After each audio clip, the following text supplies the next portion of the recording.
హాయర్స్ welcome to our channel. ప్రస్తుతం మనతో పాటు భరద్వాజ్ గారు సీనియర్ జర్నలిస్ట్ ఉన్నారు. వారితో ఒకసారి మాట్లాడదాం. సార్ నమస్కారం సార్. నమస్తే. సార్ అమీర్ ఖాన్ గారు అల్లు అర్జున్ గారి పైన చేసిన కొన్ని కామెంట్స్ పైన ఇప్పుడు అల్లు అర్జున్ గారు ఫ్యాన్స్ కూడా ఫైర్ అవుతున్నారు సార్. అంటే నేరుగా డైరెక్ట్ గా చేయకపోయినా నేషనల్ అవార్డ్ ఏదైతే ఉందో అది సర్దార్ ఉద్దమ్ సినిమాకి విక్కీ కౌశల్కి ఇచ్చుంటే బాగుండేది అని తన అభిప్రాయాన్ని వెలుబుచ్చారు. సో అప్పుడు పోటీలో విక్కీ కౌశల్, రామ్ చరణ్ గారు అండ్ ఎన్టీఆర్ గారు, అల్లు అర్జున్ గారు ఉన్నప్పుడు అల్లు అర్జున్ గారికి వచ్చింది. మరి ఇప్పుడు అంటే అమీర్ ఖాన్ ఇష్టపడట్లేదా అల్లు అర్జున్ గారికి నేషనల్ అవార్డు రావడం అన్న వేలో చర్చ జరుగుతుంది. ఆయన కామెంట్స్ మీరు ఏ విధంగా చూస్తారు సార్? అంటే రకరకాల కోణాల్లో దీని మీద చర్చ జరుగుతుంది. ఆయన ఎప్పుడు అన్నాడు, ఇప్పుడు దేనికన్నాడు అనేది పక్కన పెట్టేసి, అంటే ఒక సౌత్ సినిమాకి నేషనల్ అవార్డు రావటం అనేది చాలా ప్రైడ్. పైగా తెలుగు హీరోకి మొదటిసారి జాతీయ ఉత్తమ నటుడు పురస్కారం దక్కటం అనేది చాలా సెలబ్రేట్ చేసుకున్నటువంటి ఒక మూమెంట్. అది చరిత్రలో ఒక రికార్డుగా మిగిలిపోయినటువంటి ఒక సందర్భం. అయితే ఈ అవార్డు ఎలా పొందారో అందరికీ తెలుసు అని ఆల్రెడీ రకరకాలుగా మాట్లాడారు దాని మీద. ఈ ప్రాసెస్లోనే ఆయన అంటే నేరుగా అల్లు అర్జునే 2 ఇంటర్వ్యూల్లో 2 విధాలుగా రెస్పాండ్ అయ్యాడు దాని మీద. అంటే జాతీయ పురస్కారం వచ్చినప్పుడు ఆయన రియాక్ట్ అయిన పద్ధతి ఏంటంటే, నేను ఊహించలేదు అని చెప్పాడు. అయితే ఈ మధ్య ఒక ఇంటర్వ్యూలో, అంటే బాలకృష్ణ గారితో ఆయన చేసినటువంటి అన్స్టాపబుల్ షోలో, ఈ జాతీయ పురస్కారం కొట్టి తీరాలి, ఎందుకు రాలేదు అని తెలిసింది నాకు. ఇప్పటిదాకా తెలుగు హీరోలకు ఎవరికి జాతీయ ఉత్తమ నటుడు పురస్కారం రాలేదు అని తెలుసుకుని ఎట్టి పరిస్థితుల్లోనూ కొట్టాలని ప్రతి సీన్ని అలా మేము చేసుకుంటూ వెళ్ళాం అని చెప్పాడు ఆయన. ఆ రోజేమో ఇది అన్ఎక్స్పెక్టెడ్గా వచ్చింది అని చెప్పేసి ఇన్నోసెన్స్ స్టేట్మెంట్ ఇచ్చాడు. ఈరోజేమో మేము వాంటెడ్గా డిజైన్ చేసింది అని చెప్పాడు. ఆల్రెడీ అదో చర్చ జరుగుతోంది. దాని మీద కూడా అల్లు అర్జున్ అభిమానులు కొంచెం హార్ష్గానే రియాక్ట్ అయ్యారు అప్పుడు కూడా. అయితే ఇప్పుడు వాంటెడ్గా అమీర్ ఖాన్ ఇచ్చినటువంటి ఒక ప్రకటనని సర్క్యులేట్ చేస్తున్నారు చాలామంది. ఇది కూడా అంటే ఇప్పుడు ఈ సంధ్యా థియేటర్ అది సంఘటన నేపథ్యంలో వాంటెడ్గానే దీన్ని సర్క్యులేట్ చేస్తున్నారు అనేది అల్లు అర్జున్ అభిమానుల ఆవేదన. ఇది తన అంటే ఆయనతో పోటీలో బరిలో ఉన్నటువంటి హీరోల అభిమానులు వాంటెడ్గా చేస్తున్నారు అనేది ఫీల్ అవుతున్నారు. కానీ నిజానికి అమీర్ ఖాన్ అన్న మాట ఏంటంటే, ఆ సంవత్సరం విడుదలైనటువంటి సినిమాల్లో ఇది దాదాపు 3 ఏళ్ల క్రితం గొడవ. ఆ రోజున రిలీజ్ అయినటువంటి సినిమాల్లో పర్టికులర్గా సర్దార్ ఉద్దమ్ సినిమాకి మంచి మార్కులు ఇచ్చి ఉండాల్సింది, కానీ ఇవ్వలేదు. విక్కీ కౌశల్కి ఆ అవార్డుకి అర్హుడు అతను. కానీ అతనికి ఇవ్వకుండా పుష్పకి ఇవ్వటం, అల్లు అర్జున్కి ఇవ్వటం అంటే ఏ యాంగిల్లో చూసుంటుంది అవార్డు కమిటీ అనేది ఆయన ఒక పరిశోధన చేసిన పద్ధతిలో మాట్లాడి పుష్ప అనేది బాక్సాఫీస్ దగ్గర మంచి రెవెన్యూ కలెక్ట్ చేసింది. అది మంచి రెవెన్యూ కలెక్ట్ చేయడంతో పాటు ఆ క్యారెక్టర్ విపరీతంగా కనెక్ట్ అయింది జనాలకి. ఈ రెండింటినే క్రైటీరియాగా తీసుకుని అవార్డు కమిటీ నిర్ణయం తీసుకున్నట్టుగా కనిపిస్తోంది. ఎందుకంటే అవార్డు కమిటీలో ఉన్నటువంటి వాళ్ళు తదనంతర కాలంలో మాట్లాడిన వివిధ సందర్భాల్లో మాట్లాడినప్పుడు కొంతమంది వ్యక్తం చేసినటువంటి అభిప్రాయాలు ఏంటంటే, ఈ మేనరిజం పుష్ప క్యారెక్టర్లో అల్లు అర్జున్ మేనరిజంకి విపరీతమైనటువంటి రెస్పాన్స్ వచ్చింది. చాలామంది అనుకరించారు దాన్ని. పర్టికులర్గా ఒక పాటలో అతని అభినయాన్ని రకరకాలుగా రీల్స్ గాను అలా చేశారు. అది విపరీతంగా జనంలోకి వెళ్ళిపోయింది అనేది కూడా జడ్జిల మనసుల మీద ప్రభావం చూపించి ఉండొచ్చు అన్న పద్ధతిలో కొంతమంది జడ్జిలు బయట మాట్లాడారు. ఈ సందర్భాన్ని ఇవన్నీ పరిగణనలో తీసుకుని కమర్షియల్ సక్సెస్కి మాత్రమే విలువ ఉంటుందా అవార్డుల కమిటీలో? నిజానికి అంతకుముందు ఈ పరిస్థితి లేదు.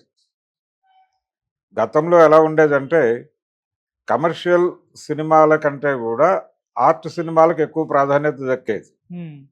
అంటే కళాత్మక ప్రదర్శనకి మాత్రమే మేము విలువనిస్తాం తప్ప కాసులు పండించినటువంటి సినిమాలకి కాదు అనేది అవార్డు కమిటీలు మొదటి నుంచి ఆ మాట మీద నిలబడి ఉండేది. ఓకే. ఆ సమయంలో పెద్ద కమర్షియల్ హిట్లు కొట్టినటువంటి హీరోలు ఎవరికీ కూడా అవార్డులు వచ్చేవి కాదు. హ్మ్. ఉత్తమ నట ప్రదర్శన చేసిన వాళ్ళు అది కమర్షియల్ సినిమాలో చేసినా గానీ, ఆర్ట్ సినిమాలో చేసినా. అయితే ఆర్ట్ సినిమాలో ఒక అవకాశం ఉంటుంది. ఆర్ట్ సినిమా అనేది ఆర్ట్ సినిమా అని అన్నప్పుడే అనటంలోనే అక్కడ కళకి ప్రాధాన్యత ఉంటుంది అనేది అది ఆ పదం వెనకాల ఉన్నటువంటి అర్థం. అలా ఆర్ట్ సినిమాల్లో నటించినటువంటి వాళ్ళకి ప్రముఖంగా అవార్డులు వచ్చేవి. అది నజీరుద్దీన్ షాకి కావచ్చు, లేకపోతే ఒక దశలో శంకర్ నాగ్, అనంత నాగ్ వాళ్ళకి కావచ్చు, హ్మ్. గిరీష్ కర్నాడ్‌కి కావచ్చు, అలాగే ఓంపురికి కావచ్చు. వీళ్ళకి ఎక్కువ పురస్కారాలు దక్కేవి. ఈ దక్కటం వెనకాల అమోల్ పాలేకర్‌కి కూడా అప్పుడప్పుడు దీనిలోకి వచ్చేవాడు ఆయన. వీళ్ళకి రావటం వెనకాల శశి కపూర్ వచ్చాడు ఒకసారి. వీళ్ళకి రావటం వెనకాల ఆర్ట్ సినిమాలు అంటే ఆర్ట్ సినిమాలో నటిస్తే నేషనల్ అవార్డు వస్తుంది అనేటువంటి ఒక బిలీఫ్ ఉండేది. తర్వాత ఏమైందంటే కమర్షియల్ సినిమాలకు ఇవ్వటం మొదలైంది. కమర్షియల్ సినిమాలకి అంటే దూరదర్శన్‌లో కూడా ఆర్ట్ సినిమాలకు ఎక్కువ ప్రాధాన్యత ఇచ్చేవాళ్ళు. కళాత్మక చిత్రాలకి. కమర్షియల్ సినిమాల కంటే కూడా వాటికి ప్రాధాన్యత ఇచ్చేవాళ్ళు. అలాగే ప్రాంతీయ ఉత్తమ చిత్రాలకు కూడా ఆ కేటగిరీలోనే ఎక్కువ అవార్డులు వెళ్ళేవి. ఊరుమ్మడి బతుకులు ఇలాంటి సినిమాలకు వచ్చేవి. హ్మ్. ప్రాంతీయ ఉత్తమ చిత్రాల కేటగిరీలో కూడా. ఓకే. కమర్షియల్ సినిమాలకు పెద్దగా చోటు దక్కేది కాదు. అందుకని ఎన్టీ రామారావు లాంటి వాళ్ళు ఎంత పెద్ద విజయాలు సాధించినప్పటికీ కమర్షియల్‌గా అవార్డుల కమిటీల దృష్టిలో ఇవి కాసుల సినిమాలే తప్ప కళ సినిమాలు కావు అనేటువంటి ఒక గీత ఉండేది. హ్మ్. చివరికి ఉపేంద్ర గారు నేషనల్ లెవెల్‌లో అంటే ఆయన కేంద్ర ప్రభుత్వంలో సమాచార శాఖ మంత్రిగా ఉపేంద్ర వచ్చినప్పుడు ఆయన తన గురు రుణం తీర్చుకోవటం కోసం అంటే ప్రజాదరణలో అత్యుత్తమ ప్రజాదరణ పొందిన చిత్రాలకి ప్రత్యేక గౌరవం ఇవ్వటం అనే ఒక కార్యక్రమం కింద దూరదర్శన్‌లో దానవేర సూరకర్ణ ప్రసారం చేశారు. ఓకే.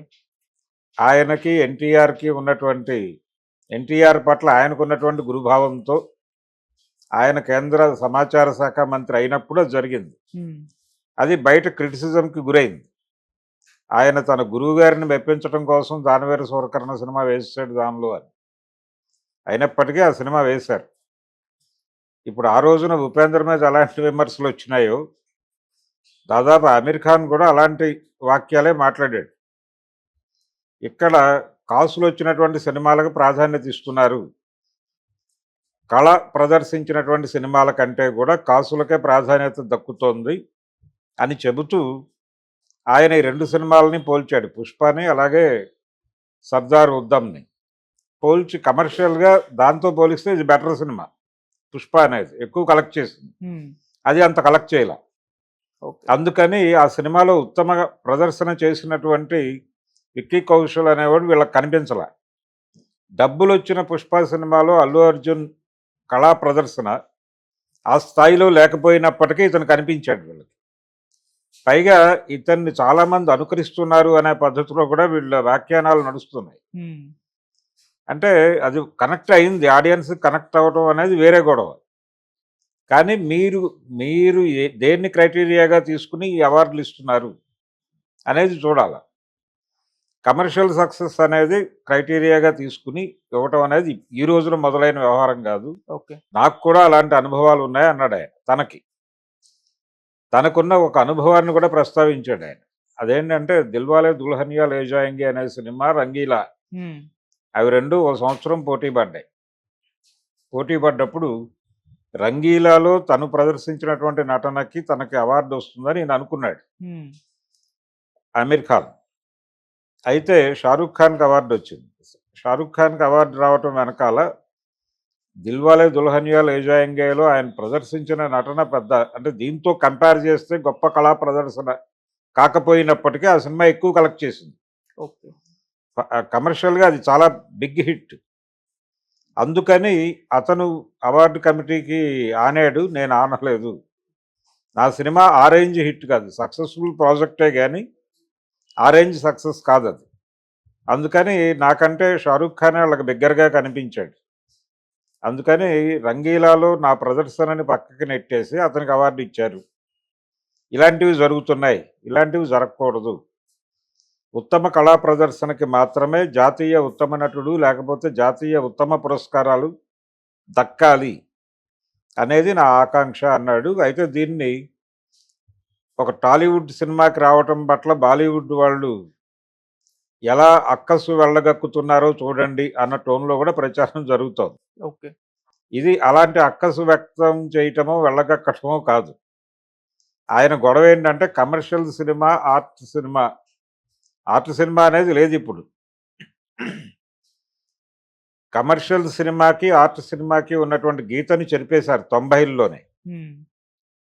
ఆ చెరిపేసినటువంటి దర్శకుల్లో రామ్ గోపాల్ వర్మ వస్తాడు, అలాగే మణిరత్నం వస్తాడు. వీళ్ళందరూ చేసిన పని అదే. ఓకే. ఒక రకంగా వీళ్ళకంటే ఒక అడుగు ముందు భారతీరాజా గారు కూడా అదే పని చేశాడు.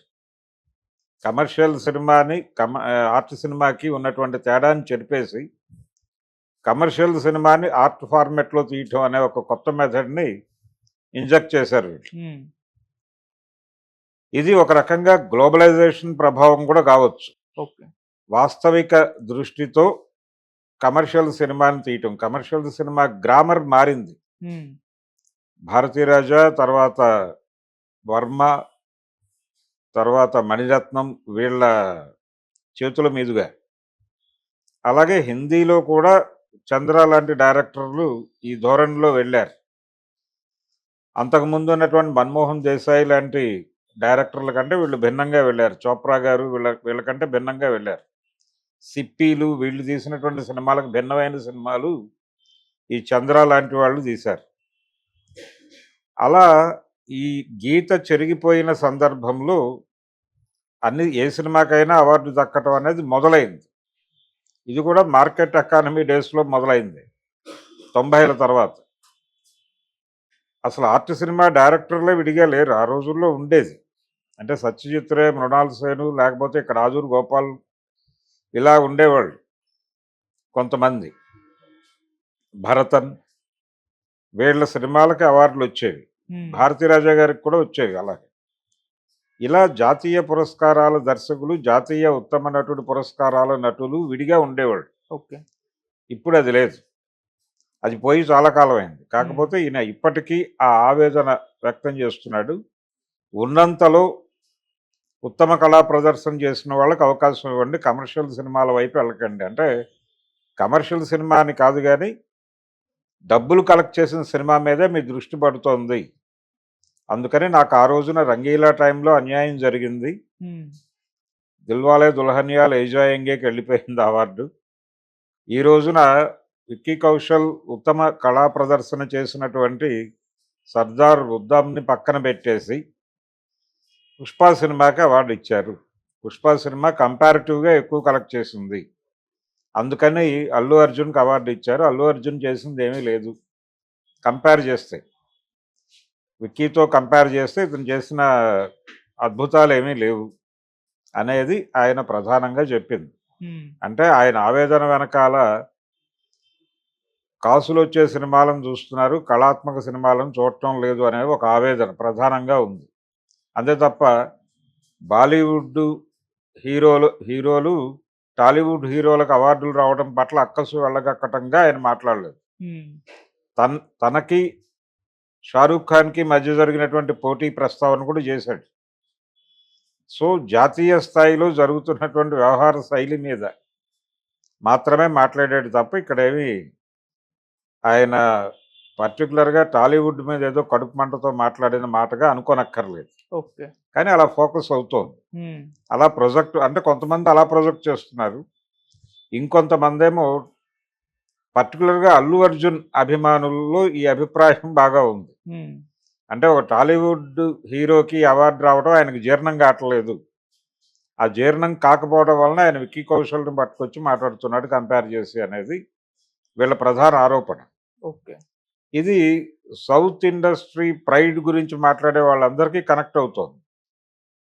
అందుకనే ఇలాంటి ప్రమాదం ఉంటుందనే ఆయన తనకి షారూఖ్ ఖాన్కి మధ్య జరిగినటువంటి వ్యవహారం అంటే రంగీలాకి దిల్వాలే లేజాయింగేకి మధ్యలో జరిగినటువంటి వ్యవహారాన్ని కూడా ప్రస్తావించాడు.